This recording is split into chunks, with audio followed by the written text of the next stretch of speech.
Aí, ei, boa noite. Você tá bem aí? Animado, feliz? Quem tá feliz aí faz barulho. É muito bom estar aqui nessa noite. Tenho certeza que Deus separou essa noite para tratar algo especial na tua vida, porque Jesus te ama profundamente. Lembra aí quem está do teu lado que Jesus ama ele. Olha aí para quem está do teu lado, diga: Jesus te ama. E talvez você fique pensando, mas ele nem sabe quem eu sou. Vai que Jesus me odeia. A grande verdade é que não existe espaço no coração de Jesus para te odiar. Ele te ama. E Ele te ama independente de quem você seja. Ele te criou desde a fundação do mundo. Antes da fundação do mundo, Ele já te tecia no ventre da sua mãe para que você fosse e se tornasse quem você é. Ele te ama profundamente. E por te amar profundamente, Ele tem um plano, Ele tem sonhos a teu respeito, e como o profeta Isaías diz, sonhos de paz, sonhos de te fazer prosperar e não causar mal algum a você. Isso não é bom? Você não fica feliz com isso? Quem fica feliz com isso? Eu fico extremamente feliz com isso. Por vezes, somos nós que não vivemos de acordo com os sonhos e planos de Deus ao nosso respeito. Mas Ele nunca falhou em ter sonhos e planos de paz a teu respeito. Hoje, nós iniciamos o tema Esferas. Vão ser 7 semanas falando sobre 7 esferas. E a gente vai dar uma brisada junto, porque isso exige um pouco de uma raiz um pouco pentecostal da tua parte, para profeticamente entender algumas coisas bíblicas profundas acerca dos últimos dias. E para começar bem, vamos começar em Apocalipse. Você que está com a tua Bíblia aí, abra lá em Apocalipse capítulo 17. Apocalipse capítulo 17.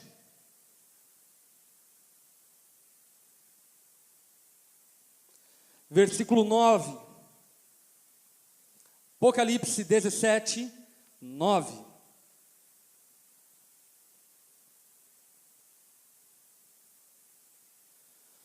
Apocalipse é um livro de revelações, é um livro que aponta para os últimos dias. João, na ilha de Pátimos, ele tem uma brisa do Espírito Santo. E tendo essa brisa do Espírito Santo, ele começa a ver coisas que ainda não haviam acontecido e que profeticamente seriam cumpridas. Deus nos entregou o Apocalipse. Para qual motivo? Deus nos entregou o Apocalipse para que nós discerníssemos o tempo. Apocalipse não é um livro que exige de nós passividade. Bem pelo contrário, Apocalipse é um livro que coloca-nos em posição de atividade, de ousadia, de coragem. Porque discernindo os tempos, cada tempo exige de mim e de você uma atitude referente àquele tempo. Jesus dizia que os fariseus sabiam interpretar se ia chover ou não ia, mas não sabiam interpretar o tempo. Que no nome de Jesus você seja alguém que interprete os tempos de Deus. E interpretando os tempos de Deus, você viva de acordo com os tempos proféticos estabelecidos por Ele. Apocalipse fala então acerca dos últimos dias. Isso é muito interessante porque muitas pessoas têm um conceito equivocado acerca dos últimos dias e pensam que os últimos dias está marcado num calendário celestial, tipo assim, Jesus vai voltar no ano de 2000, tralalá, no dia tralalá, nas horas tralalá, e aí Ele vai voltar nesse dia. De repente o alarme vai tocar e Jesus vai falar: chegou a hora, galera, vou descer. E a Bíblia não nos permite concluir isso. Por quê? Pedro fala que nós deveríamos abreviar a volta de Cristo. E isso é muito louco. Porque o que Pedro está falando é que está ao nosso encalço, ou está ao nosso alcance, abreviar a vinda de Cristo. Ou seja, fazer com que Cristo venha mais rápido. Como nós podemos fazer com que Cristo venha mais rápido? nós podemos fazer com que Cristo venha mais rápido, cumprindo aquilo que profeticamente Ele estabeleceu antes da fundação do mundo. Por esse motivo, nós podemos compreender e concluir, obviamente, logicamente, que a vinda de Cristo está, na verdade, condicionada à ação ou à falta de ação da igreja. Por que Jesus não veio? Porque talvez o que você faz somente como um cristão é sentar as suas nádegas em uma cadeira, em uma igreja, e pensa que isto é a obra de Deus. Não. Deus tem muito mais para realizar. E nós precisamos discernir os tempos. Agora vamos ler Apocalipse capítulo 17, versículo 9. Aqui se requer mente sábia. Sabedoria é diferente de conhecimento. Conhecimento é informação. Sabedoria é temor. Conhecimento se adquire com muita informação. Sabedoria se adquire com muito temor a Deus. E João está dizendo que para entender isso requer temor a Deus. E ele diz: as 7 cabeças são 7 colinas, sobre quais está sentada a mulher. Só para você entender o contexto de Apocalipse capítulo 17, Apocalipse capítulo 17 conta-se a respeito de uma mulher que está sentada em uma besta. Essa besta, fera, é uma besta que tem 7 cabeças. João diz que essas 7 cabeças são 7 colinas, 7 montes. E a palavra diz que essa mulher que está sentada sobre essas 7 cabeças, que está sentada sobre essas 7 colinas, ela está embriagada, ela está chapada, ela está bêbada do sangue dos santos. Ou seja, está falando de um tempo onde haveria muita morte de cristãos. Isso é interessante porque na nossa realidade, principalmente de Brasil, onde a mídia e os jornais e os meios de comunicação, veículos de comunicações, meio que manipulam e velam informações, nós somos ignorantes acerca daquilo que está acontecendo no mundo. É bem verdade que grupos segmentados da sociedade sofrem e morrem por causa daquilo que são. Por exemplo, os homossexuais. É verdade que existe uma matança de homossexuais. É verdade também que ainda existe racismo no mundo. Mas algo que a mídia nunca mencionou, e no nome de Jesus talvez algum dia vai mencionar, é que o grupo de pessoas que mais morre no mundo são os cristãos. E eu não estou falando morre atropelado, e nem porque um outro cristão matou ele numa briga de igreja. Eu estou falando sobre pessoas que são decapitadas, são degoladas, pessoas que são sufocadas, pessoas que são atiradas de precipícios, porque simplesmente professam sua fé em Jesus. Só para você entender, estatisticamente falando, a cada 5 minutos, um cristão morre por causa da sua fé. Eu conheci um pastor, conhecido meu, que ele é pastor na Indonésia, país predominantemente islâmico radical. Lá na Indonésia, esse pastor era pastor de uma rede de igrejas enormes, e naquela rede de igrejas que ele pastoreava, tinha 9 igrejas. As 9 igrejas que tinha, sob o cuidado dele, 7 igrejas foram queimadas. Dentre essas 7 igrejas que foram queimadas, 2 foram queimadas com os membros dentro da igreja. Talvez você desconheça isso, mas na Índia, existem pessoas morrendo diariamente por causa da sua fé em Jesus. Eu participo de vários grupos de pastores, então volta e meia as informações vão chegando. E são coisas loucas que acontecem. Coisas como, por exemplo, de movimentos islâmicos entrarem dentro de casa de cristãos, estuprarem todas as crianças e matarem o marido e fazerem da mulher escrava sexual daquele grupo. Isso é mais comum do que você possa imaginar. Por que eu estou dizendo isso? Só para que você entenda e compreenda que nós vivemos dias proféticos. Dias aonde a Bíblia conta que uma prostituta estaria sentada em cima de uma besta, e sentada em cima dessa besta, ela encheria a cara com o sangue dos santos. Matança de gente que crê em Jesus.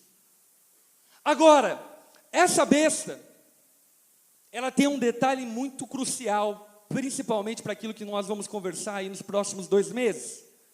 Essa besta, ela tem 7 cabeças. E essas 7 cabeças representam 7 colinas. O que a tua cabeça simboliza? O que o teu crânio simboliza? O que a tua cabeça simboliza? A tua cabeça simboliza pensamentos, mentalidade. A tua cabeça simboliza estruturas de pensamento. E o que o texto de Apocalipse está dizendo é que essa mulher estará sentada sobre esses 7 montes, que são 7 cabeças, e estará governando esses 7 montes, essas 7 cabeças, através do quê? Mentalidade. Instaurando e estabelecendo uma mentalidade maligna nesses 7 montes, nessas 7 cabeças. O texto continua dizendo: esses 7 montes também são 7 reis.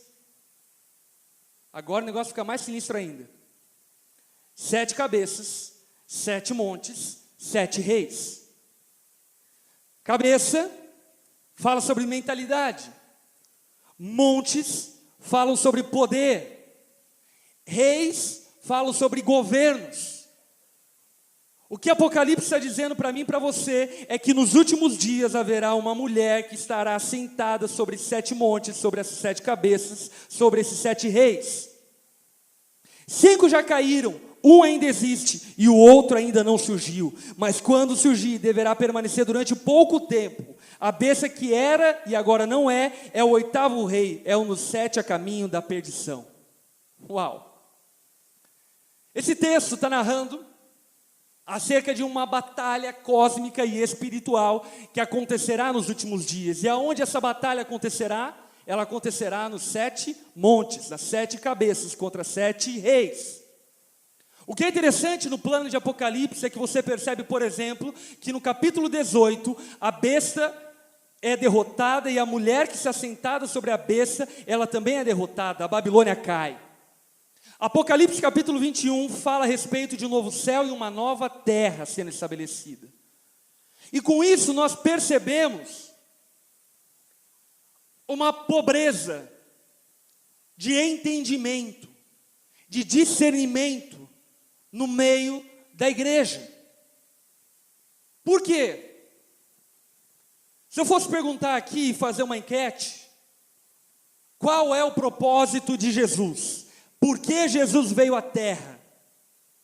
Por mais que eu confie e ame a igreja a qual eu pastoreio, eu tenho plena convicção que talvez a maioria das pessoas diriam: o plano e o propósito de Deus é salvar as pessoas. E é também, amém? É também. Jesus quer que você vá para o céu. E aliás, o céu e o inferno é uma realidade.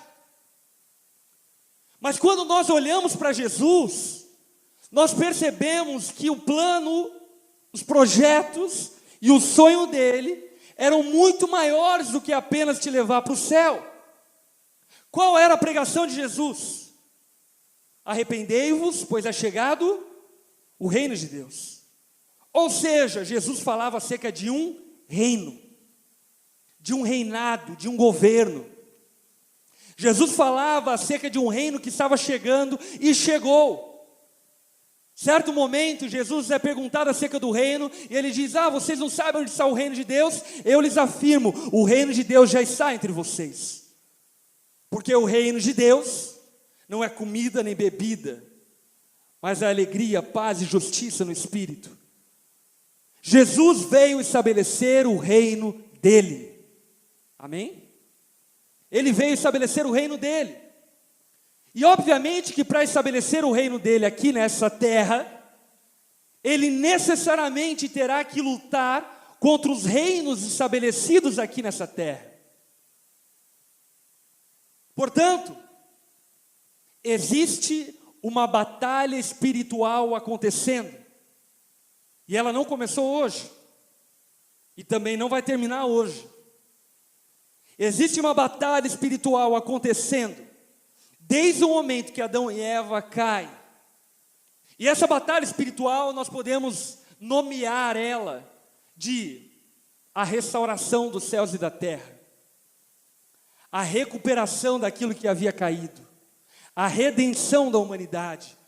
Deus e Jesus, desde o momento que Adão e Eva caem, estão trabalhando na restauração dos céus e da terra. E por esse motivo, o meu chamado e o seu chamado é muito maior do que frequentar uma igreja. Aliás, deixa eu dizer algo a você. O reino de Deus existia antes da igreja e vai continuar existindo depois da igreja. O sonho de Jesus, o plano de Jesus nunca foi ter uma igreja grande. Jesus não é megalomaníaco. O sonho e o plano de Jesus foi estabelecer a igreja para que por meio da igreja o reino dele fosse estabelecido nas diferentes áreas da sociedade. Quer ver um exemplo prático disso? Quantos estão aqui que foram alcançados por algum amigo para Jesus na escola, na faculdade? Levante sua mão. Quantos? Levante sua mão bem alto. Amém, glória a Deus. Dê uma salva de palmas para isso. Quantos aqui foram alcançados por algum familiar seu que era temente a Deus, que amava a Deus, te alcançou com a pregação do Evangelho? Quantos aqui levantam sua mão? Glória a Deus, bata uma salva de palmas para isso. Você está percebendo o que está acontecendo aqui? Isso aqui é muito maior do que igreja. Nós estamos falando sobre o reinado de Deus sendo estabelecido na tua casa. Nós estamos falando sobre o reinado de Jesus sendo estabelecido na tua escola, na tua universidade.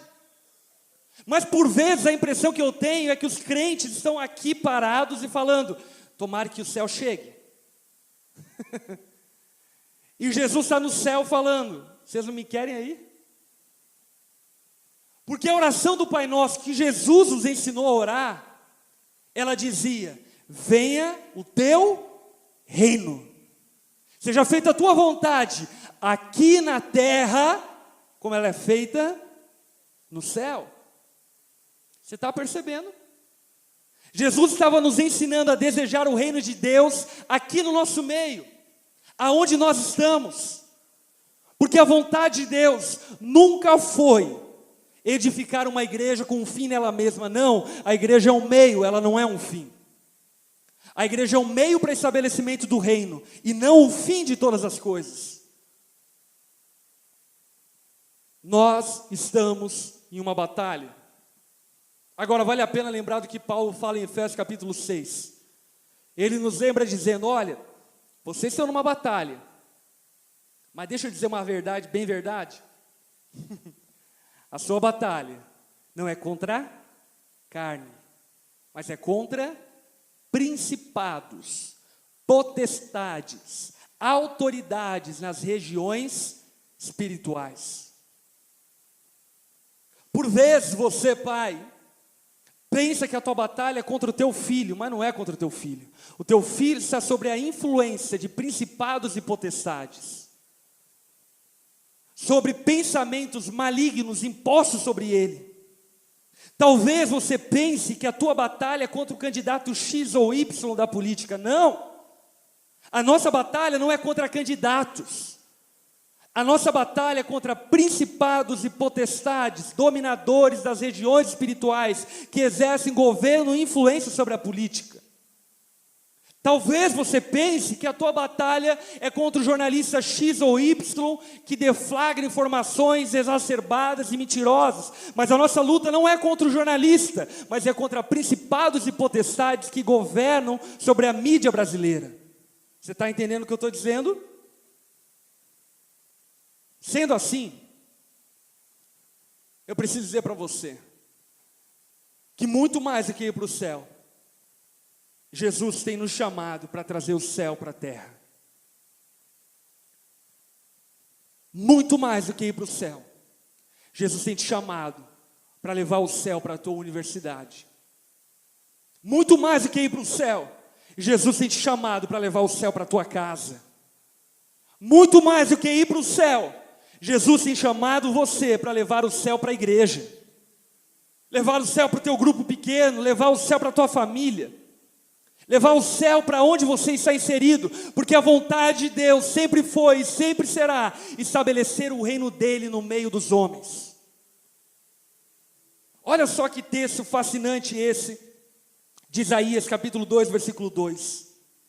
Nos últimos dias, presta atenção agora no detalhe, nós estávamos lendo Apocalipse capítulo 17, certo? Apocalipse capítulo 17 estava falando sobre os últimos dias. Isaías 62, versículo 2 está dizendo sobre os últimos dias. E olha que Isaías 2, 2 diz: nos últimos dias, o monte do templo do Senhor será estabelecido como o principal. Eu não sei se você entendeu isso. Existem 7 montes, existem 7 reis, existem 7 cabeças. Mas Isaías capítulo 2, versículo 2 está dizendo que nos últimos dias o monte do Senhor será estabelecido como o principal. O monte do templo do Senhor será o principal de todos os montes. Você pode bater uma salva de palmas para isso, cara?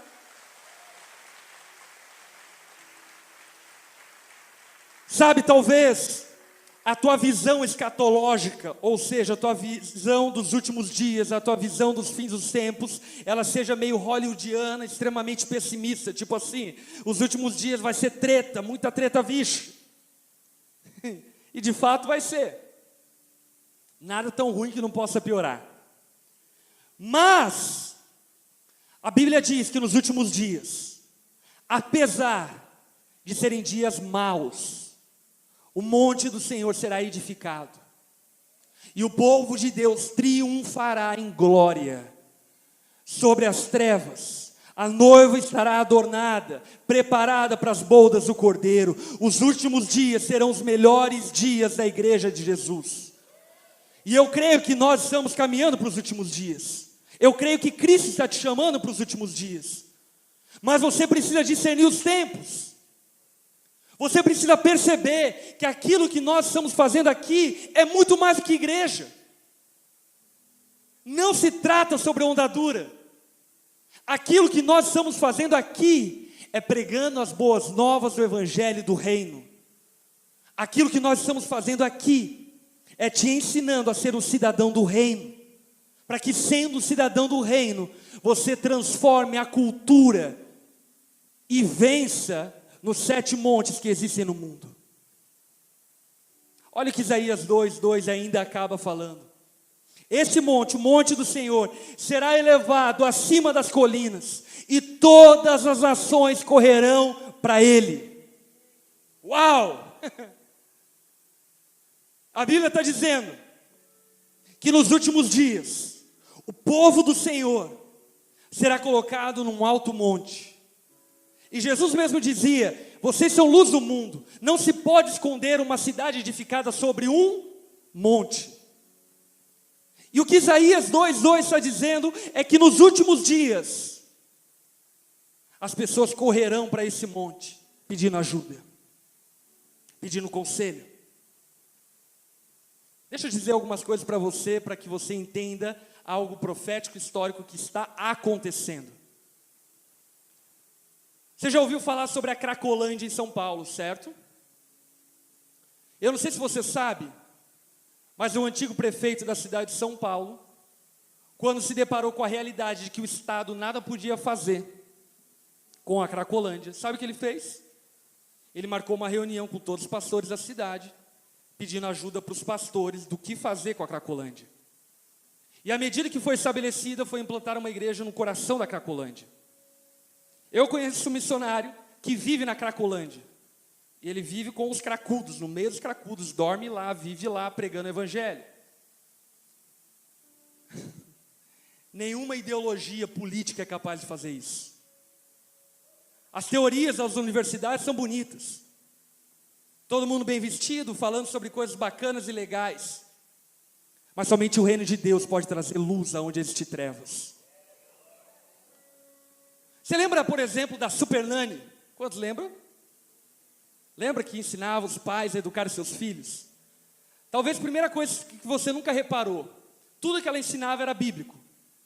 E talvez segunda coisa que você não saiba, aquela mulher é crente pra caramba, velho. A televisão foi pedir ajuda para uma mulher cristã para ensinar e educar filhos, já que nós vivemos um desgoverno familiar. Você já foi para o Rio de Janeiro? Já andou na Avenida Brasil? Na Avenida Brasil existe uma espécie de uma Cracolândia. E adivinha o que aconteceu? Quando a prefeitura da cidade do Rio de Janeiro percebeu que estava descontrolada a Cracolândia lá estabelecida, porque os craqueiros, cracudos estavam atravessando a rua, sendo atropelados e coisas do tipo, ele chamou então os pastores da cidade e falou: o que nós fazemos? Você está entendendo o que eu estou dizendo?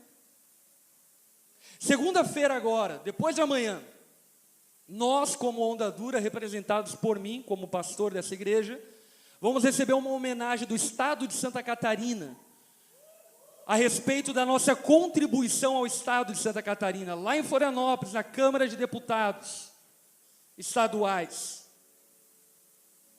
dizendo a respeito do quê? A gente até discorda do que vocês fazem, mas dá certo que vocês fazem. Eu já cansei de ouvir pai, mãe, filho, amigo, amiga, gente que inclusive odiava a Onda Dura, mas quando teve algum problema, o primeiro lugar que foram, aqui. Uma outra coisa interessante, rolou o Teleton agora, né? Enfim, Cláudia Leite lá, todos os BO que teve. Você sabia que o diretor do Teleton entrou em contato comigo para eu participar do Teleton? Ele entrou em contato comigo dizendo: pastor, eu quero que você participe do Teleton. E aí eu não podia, porque eu tinha agenda marcada nos Estados Unidos, ia pregar em alguns lugares lá e implantar a Onda Dura lá. E aí eu falei: cara, não posso participar. Te agradeço o convite, eu posso indicar alguém? Ele falou: não, a gente fez uma seleção a dedo, era você que tinha que participar, então fica para a próxima. Eu falei: ok. O que eu estou dizendo para você é que esses últimos dias são reais. Nós vivemos neles. A igreja pode ser bombardeada, ela pode ser perseguida, ela pode ser rejeitada, ela pode ser falada mal, mas todo mundo sabe que é nela que se encontra algum tipo de esperança. Até os ateus sabem que é nela que se encontra algum tipo de esperança. E esses são dias proféticos. Nos últimos dias, as pessoas correrão para esse monte. Agora, talvez o que você não entendeu até aqui é o que esses montes são. Esses montes são estruturas de poder, estruturas de influência no mundo. Quais são essas estruturas? Religião, mídia, artes, educação, política, família e economia. 7 montes que regem a humanidade. 7 montes que influenciam toda a sociedade. Toda a sociedade está resumida nesses 7 montes. E a batalha dos últimos dias ocorrerá no cume desses montes, aonde o povo de Deus batalhará para assumir essa terra que Deus havia prometido a nós, para estabelecermos um reino de justiça. Ainda, Apocalipse fala a respeito de um tempo de 1000 anos, onde o povo de Deus vai reinar junto com Cristo. Cristo te chamou para reinar com Ele. Cristo te chamou para estabelecer o governo dele aqui nessa terra. E isso eu não estou falando a respeito de uma sincronização da igreja com o Estado, não. Eu estou falando sobre um povo santo. Eu estou falando sobre um povo consagrado ao Senhor. Eu estou falando sobre um povo temente a Deus, assumindo esferas de influência. Eu estou falando sobre jornalistas justos, retos e íntegros, que assumirão o Jornal Nacional, o Fantástico, e trarão informações verdadeiras. Eu estou falando sobre professores, que assumirão planos curriculares e farão planos curriculares que realmente ensinem às crianças aquilo que elas precisam aprender. Eu estou falando sobre políticos que dirão não à corrupção, que dirão não às mentiras, ao engano, que dirão não à imoralidade e que amarão o Senhor e, amando o Senhor, estabelecerão o reino de Deus através da política. Isso são coisas que estão acontecendo e que acontecerão nos últimos dias. É engraçado porque você pode discordar ou não concordar com o candidato X ou Y, mas duas coisas eu preciso mencionar. Primeira delas, Cabo Daciolo fez até ateu dizer glória a Deus. Fez até o Danilo Gentili olhar para ele e falar, você é diferente, cara. E por tabela eu conheço um pouco o Danilo Gentili, sei algumas críticas que ele tem a respeito da igreja. O outro candidato eleito, o candidato Jair Bolsonaro, não quero entrar no mérito se você votou ou não votou, só quero entrar no mérito de que algo interessante aconteceu. O primeiro ato público desse candidato foi ele aparecer orando. Meu irmão, até então no Brasil, todos os presidentes ignoraram a Deus. Todos os presidentes ignoraram a igreja. Todos os presidentes ignoraram os cristãos, ainda mais eles sendo maioria. O que eu quero que você perceba é que por bem ou por mal, certo ou não certo, concordo ou não concordo, algo está acontecendo. E esse algo que está acontecendo é profético. É acerca dos últimos dias. Agora, eu quero encerrar lendo um texto com vocês, que está lá em Deuteronômio. Abre lá, Deuteronômio capítulo 7, versículo 1.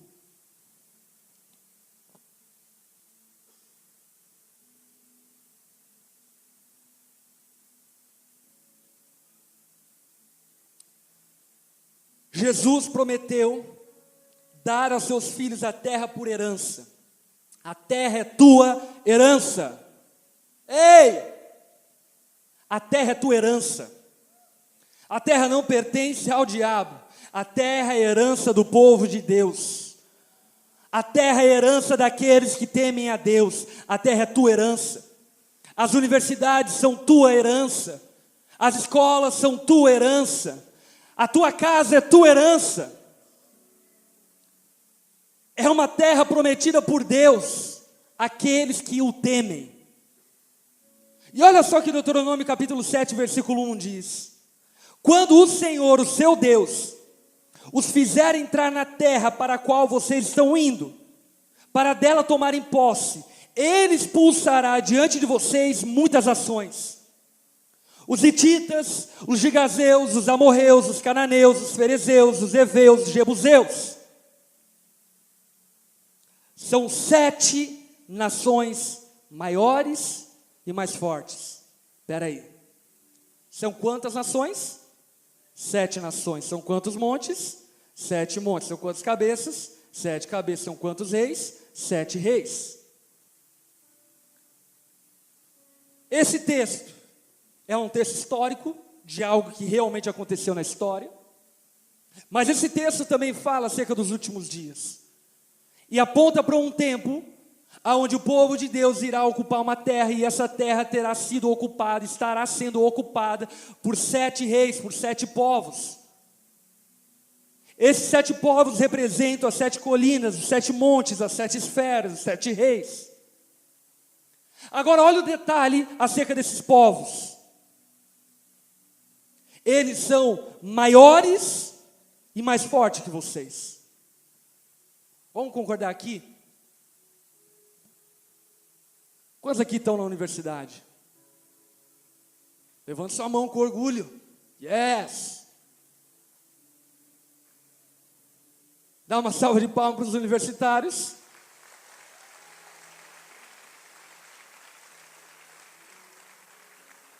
Talvez você universitário está na universidade.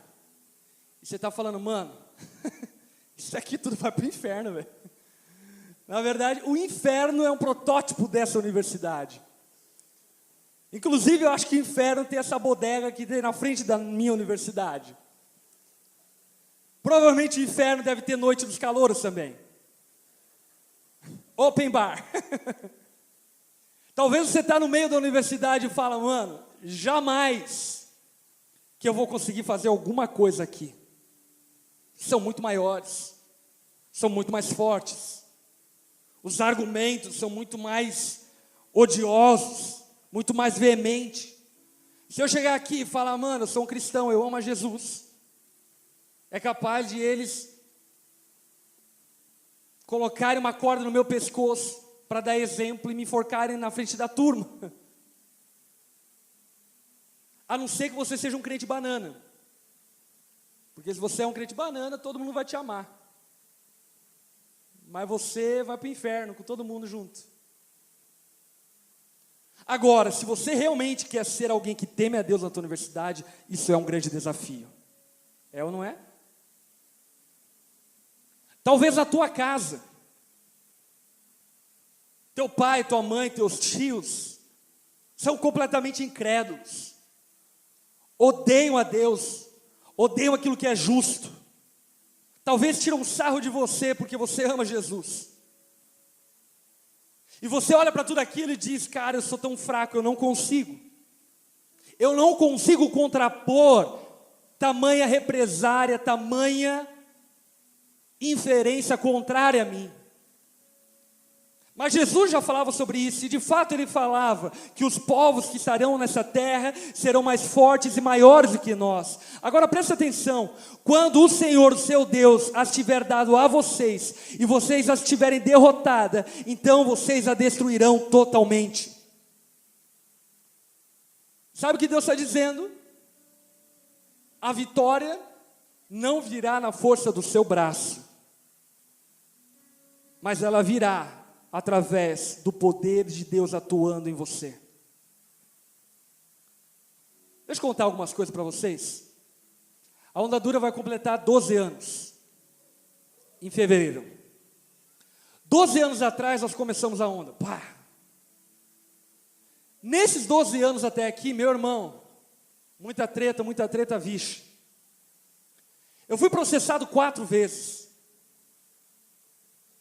Fui processado por perturbação pública, fui processado por apologia ao crime, fui processado por apologia ao sexo. Todos os 4 processos o juiz indeferiu como perseguição religiosa, mas eu fui processado. E o Ministério Público acatou. Uau! Nesses 12 anos, eu fui perseguido, eu fui ameaçado de morte, andando na rua, as pessoas passavam me xingando. Ameaçaram estuprar meus filhos. Nesses 12 anos passei privação financeira, dificuldade financeira. Nesses 12 anos já vi tudo que você pode imaginar acontecendo nas minhas ovelhas, nos discípulos que andam perto de mim. Mas sabe de uma coisa? Eu sempre soube que eu era mais fraco e menor. Mas eu nunca deixei de confiar que eu servia um Deus mais forte e maior. E sabe, Deus tem abençoado a nós, igreja, de uma forma que não tem nem palavras para explicar. Semana passada, eu estava inaugurando a Onda Dura Charlotte, lá na North Carolina, nos Estados Unidos da América. Primeiro culto da Onda lá, tinham 70 pessoas reunidas, americanos, ateus, 10 pessoas entregaram a vida a Jesus. Das 70, cerca de 60 se comprometeram a fazer parte da Onda. E vou dizer para você, nós levantamos o momento de oferta para poder sustentar aquela obra que estava começando lá. E eu fiquei assustado, porque eu já participei de várias implantações de igreja. Mano, os caras foram generosos pra caramba. Sabe o que é isso? É Deus dando vitória para aqueles que confiam nele. O teu lugar, a tua posição, a tua parte é não desistir de ocupar aquilo que Deus falou para você ocupar. Você recebe retaliação como psicólogo por ser um cristão. Você recebe retaliação como professor porque você é um cristão. Você recebe retaliação dos teus filhos por ser um cristão. Não desista.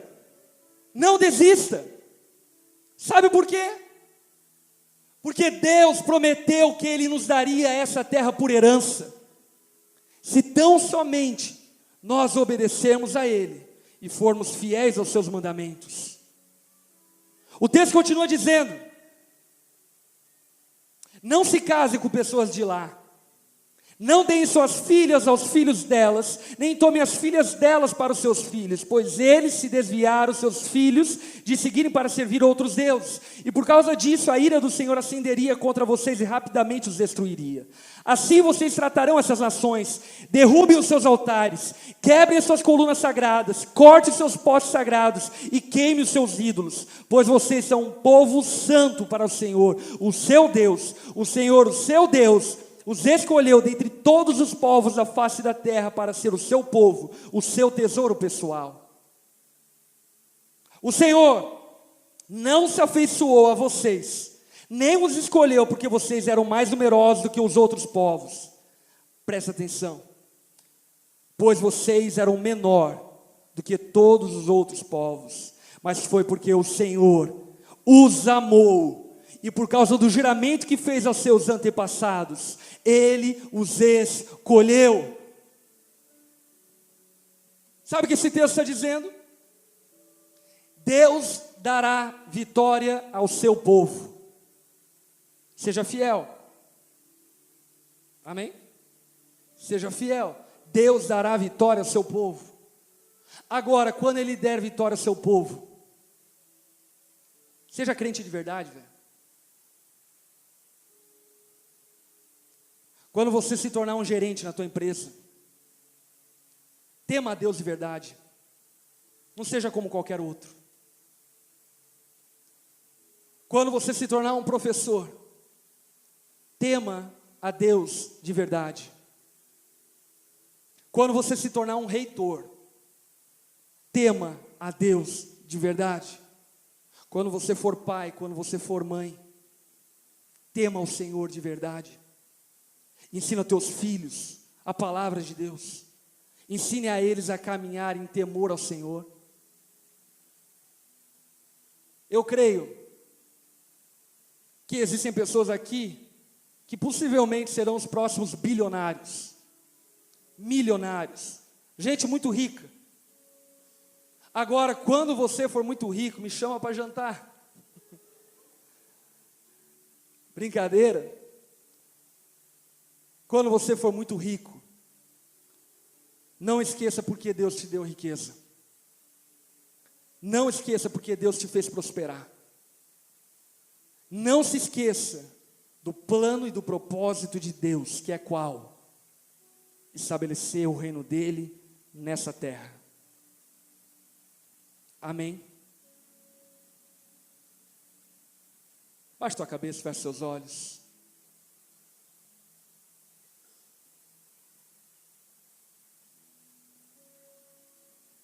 Nós estamos falando sobre uma redenção cósmica. Estamos falando sobre uma redenção universal. Jesus disse para a sua igreja: vão por todo mundo e façam discípulos de todas as nações. Quando Ele nos chama para fazer discípulos de todas as nações, Ele está falando sobre discipular o indivíduo. Mas Ele está falando sobre influenciar e discipular sistemas e governos.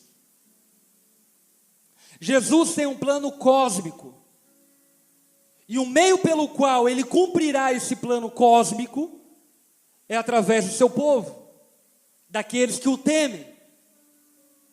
Mas antes de pensar em viver o plano cósmico de Jesus, você precisa entender e saber que Deus tem um plano individual e pessoal para você. Você precisa saber e entender que Jesus é o caminho, a verdade e a vida, que ninguém vai ao Pai se não for por meio dele. Você precisa entender que Jesus é a ressurreição e a vida, e aquele que nele crer, ainda que morra, viverá. Você precisa entender que Deus amou o mundo de tal maneira que deu seu Filho unigênito, para que todo aquele que nele crer, colocar a sua esperança e confiança, não perecerá e terá vida eterna. Deus tem um plano pessoal, individual para você. Não adianta você querer colocar a tua casa em ordem se a tua vida não está em ordem. Não adianta você querer estabelecer o reino de Deus nas universidades, se a tua vida não está em ordem com Deus. Por isso eu creio que nessa noite, além de ser uma noite de revelação, de alinhamento acerca do que nós devemos fazer como povo de Deus, também é uma noite de salvação. Por esse motivo, se você está aqui essa noite, não caminha com Jesus, você não vive um relacionamento com Jesus, você nunca entregou sua vida a Jesus, e até então você tem ignorado Jesus e a sua palavra, eu creio que Jesus te trouxe aqui essa noite para te encontrar, para te resgatar, para te trazer salvação, perdão dos seus pecados, reconciliação com o teu Criador, e estabelecimento da paz no seu interior.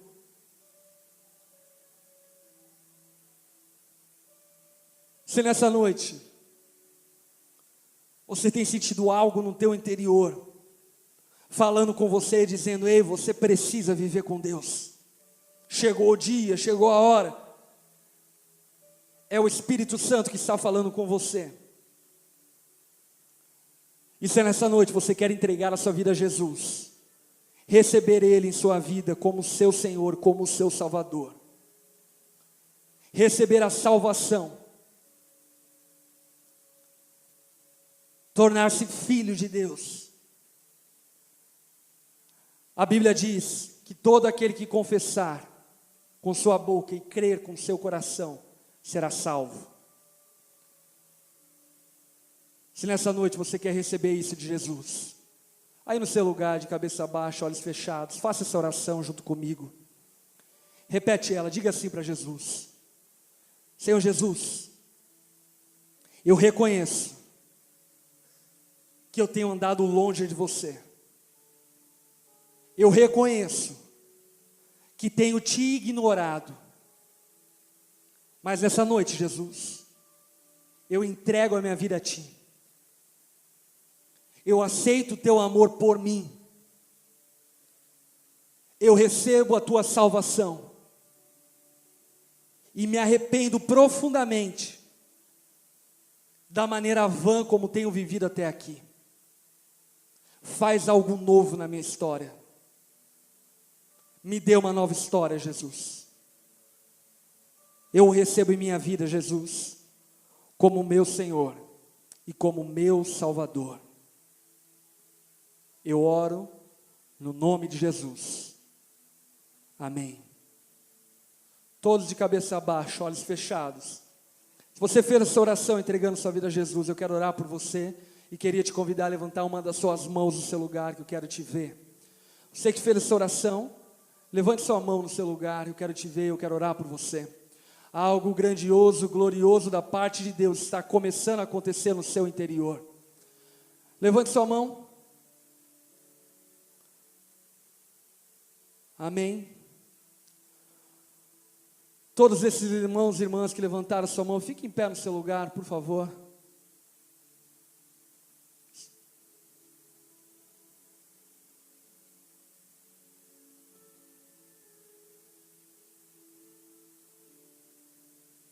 Aleluia. Deus te separou desde o ventre da sua mãe para te chamar de filho, para te fazer pertencente à sua família. Você é alvo do amor de Deus. Ele te ama profundamente. E nessa noite, Ele está transformando a sua história.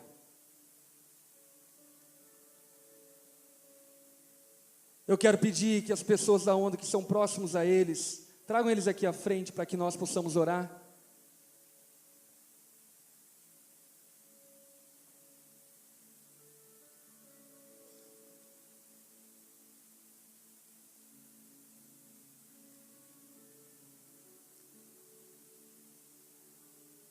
Você pode dar uma salva de palmas a Jesus. Fique em pé, faz melhor, fique em pé. Dê uma salva de palmas a Jesus.